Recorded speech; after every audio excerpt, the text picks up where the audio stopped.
这是在上海的一家商场，这里面都没有人，这家也快倒闭了。然后这里已经是全部关门凉了，这个商场真的是太吓人了，几乎全军覆没，全部倒闭了。Shanghai, one of China's economic powerhouse, has witnessed considerable shifts. Shopping centers that once bustled with life now stand nearly empty. A man's video reveals almost all establishments in a mall, from beauty salons to eateries, have shut down. A recent visit by a mainland citizen of Shanghai's store led her to observe a lack of patrons in clothing shops. In another mall visit around 5 p.m., she found only sales assistants with no customers, expressing her despair over the challenging business climate. A Shanghai resident mentioned that the city's night have grown increasingly quiet, a stark contrast to its previous vibrancy. The numerous street-side shops that used to serve food, drinks, and provide shopping opportunities often begin to close as early as 8:30 p.m. now, leading to a stark quietness. She also shared a restaurant owner's revelation that post the Chinese New Year, many who had left Shanghai didn't return, an uncommon occurrence in the past decades. 以前的上海晚上还是很热闹的，特别是沿街的那种商铺有很多，有的吃，有的喝，有的逛。那现在呢，经常是过了8点半，商场就一副开始准备要打烊的样子，变得非常的冷清。China's metropolises are witnessing a decline. The 3-year pandemic has resulted in the closure of countless small and medium-sized enterprises.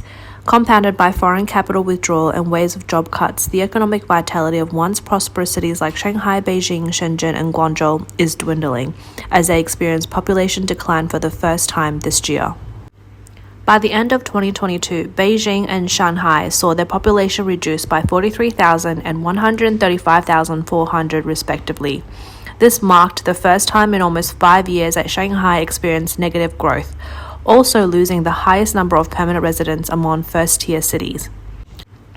On May 12th, the Guangzhou Municipal Bureau of Statistics released data showing that as of the end of 2022, the resident population of Guangzhou was 18.7341 million, a decrease of 76,500 compared to the end of the previous year.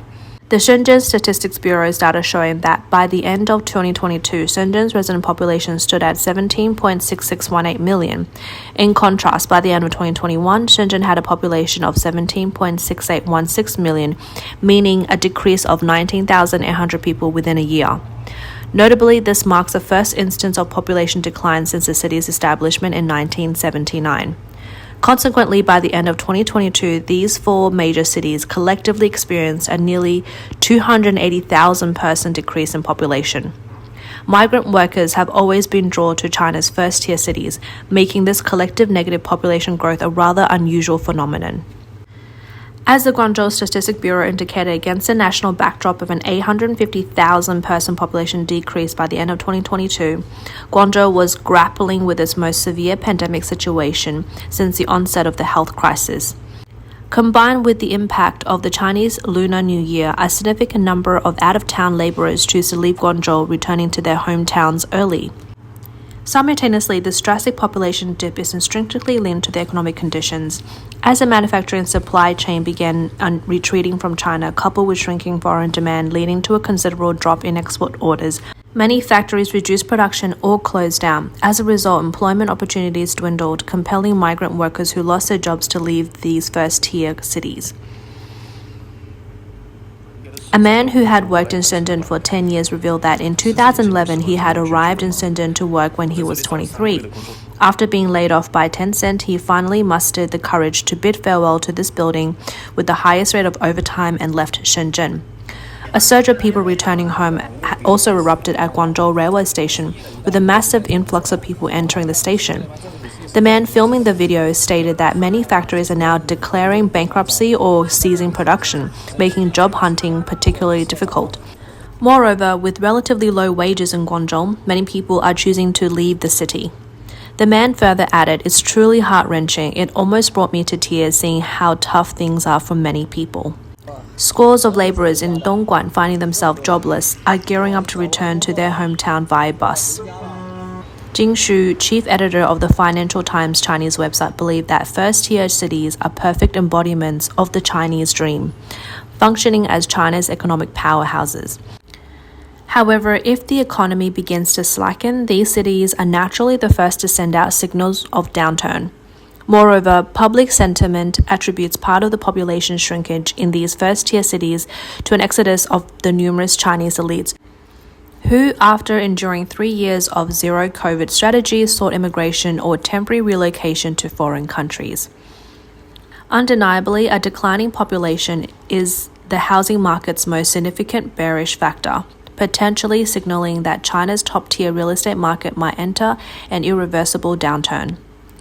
Recently, the WeChat public account Zifeiyu reported a comprehensive downturn in China's first-tier housing market. As a barometer of the housing market and seen as cities with the strongest resistance to decline, both the new and second-hand housing market in first-tier cities experienced a collective downturn in April. The capital, Beijing, saw an even larger drop in its housing market than any other city. Currently, Shanghai has issued master degree invitations to students from dozens of key universities nationwide, including Peking University and Tsinghua University, offering them household registration in the hopes of attracting talent to settle and purchase property in Shanghai, thereby revitalizing the local real estate market. However, China's housing market transaction volume dropped sharply in April, with a total transaction amount of 115.6 billion yuan less than in March. This reflects that the growth rate of consumer CPI has hit a 26-month low, approaching a critical point. The central bank revealed that China's household loan decreased by 241.1 billion yuan in April, of which medium and long-term loan decreased by 115.6 billion yuan. Normally, medium and long-term loans are predominantly mortgages, indicating a lack of consumer confidence in the recovery of the Chinese housing market. Wu Chang, a Beijing-based independent commentator who focuses on China's population issues, believes that in the process of economic globalization, Beijing, Shanghai, Guangzhou, and Shenzhen have achieved rapid economic development, becoming the most attractive cities in China. However, these four major cities no longer hold the same advantages they once did. Wu Chang stresses that the diminishing population in these four significant cities signifies China's disconnection from globalization. This gradual disconnection has led to the downturn of China's major cities, notably Shenzhen. Shenzhen, during China's reform and opening up phase, drew numerous young individuals and elites and attracted significant capital. The current situation implies that China's major cities are spiraling to decline, marking the commencement of China's disengagement from globalization. Population issues have consistently been a long-standing challenge for China. With declining birth rates and accelerating aging, China's demographic pattern of fewer children and an aging population will become the standard. The 2022 population data shows a total population of 1.4118 billion, indicating a decrease of 850,000 from the end of 2021. This is the first instance of the Chinese government acknowledging a population decrease since 1961. It implies that China has stepped into an era of negative population growth. The impact of the three-child policy that has been in place for 2 years has been less than substantial. The convergence of birth rates and death rates, often depicted as the death cross in population studies, was previously witnessed in Japan in 2007 and South Korea in 2020. Consequently, China has become the second populous country, following Japan, to experience negative population growth. This historical inflection point carries significant implications, signaling a projected prolonged decline in China's population numbers, which will profoundly affect China's economy and have widespread implications for the world. Data published by the United Nations on April 19th revealed that India had overtaken China as the most populous country worldwide. By mid-2023, India's population is predicted to surpass China by close to 3 million. At the same time, last year's data from the United Nations showed that China is among the nations with the lowest fertility rates worldwide.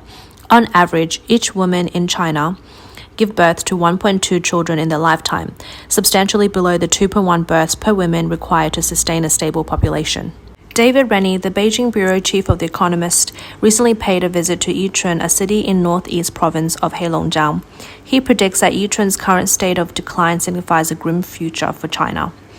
The census indicates that in 2021, merely 2,321 babies were born in Yichun, while 8,817 individuals passed away.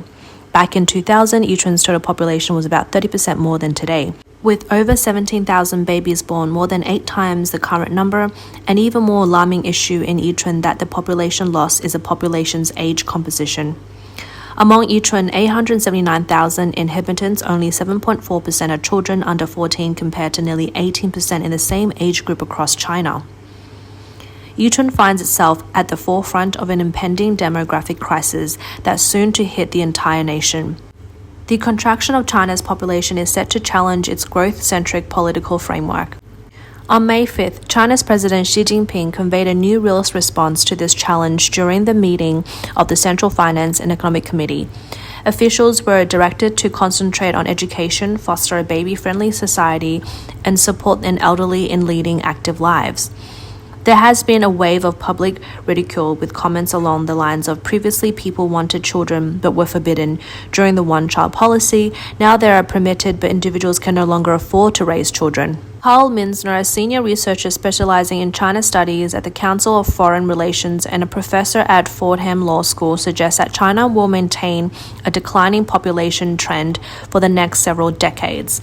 Simultaneously, the median age is projected to gradually ascend from 38 in 2020 to roughly 50. Xi Jinping appears unable to address China's aging issue effectively, and the government seemed to be at a dead end. The increasingly authoritarian Chinese government seemed particularly ill-equipped to confront the challenges presented by an aging population, given that this entails taking measures such as extending retirement age and reducing retirement benefits, which are tied to the interests of the urban elite. If China were to increase the retirement age similar to other nations, it could jeopardize its governance foundations. Leaders obsessed with maintaining stability are likely to instinctively back down in the face of widespread discontent that could potentially turn into collective resistance. The inflexible policies of the Chinese Communist Party risk steering societal pressures towards darker, more subterranean manifestations such as human trafficking by kidnapping women to rule China for reproduction purposes. As Carl suggests, this is not a recipe for ascending to global dominance, let alone long-term social stability. On the contrary, China's rapidly aging population and increasingly rigid autocratic political system will seriously hinder the country's shaky advancement in the mid-21st century.